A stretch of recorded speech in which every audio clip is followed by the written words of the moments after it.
Et si vous aviez les pouvoirs de Superman dans la Grèce antique? La Grèce antique n'a pas perdu sa liberté dans une guerre, elle l'a abandonnée. À vous. Jour 1. Vous apparaissez au-dessus d'Athènes, flottant là où seuls les dieux ont leur place. La foule se rassemble. Un soldat lance une lance. Elle se brise contre votre peau. À la tombée de la nuit, les rumeurs se répandent plus vite que le feu. Un dieu marche parmi les hommes.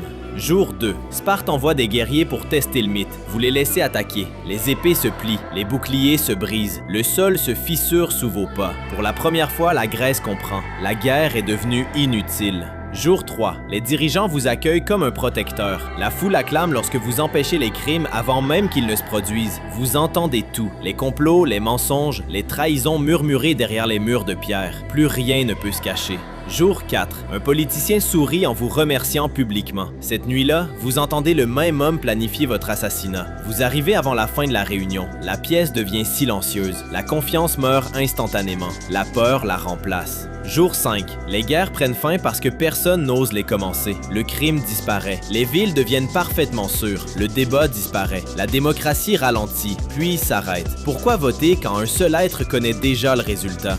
Jour 6. Les temples honorent toujours les dieux, mais les gens commencent à prier pour vous à la place. Jour 7. Suspendu au-dessus du Parthénon, vous comprenez enfin. Vous n'avez pas conquis la Grèce, vous l'avez rendue dépendante de vous. Et la dépendance est une autre forme de contrôle. Alors dites-moi, si l'humanité ne pouvait jamais s'opposer à vous, seriez-vous encore son héros ou son premier tyran parfait?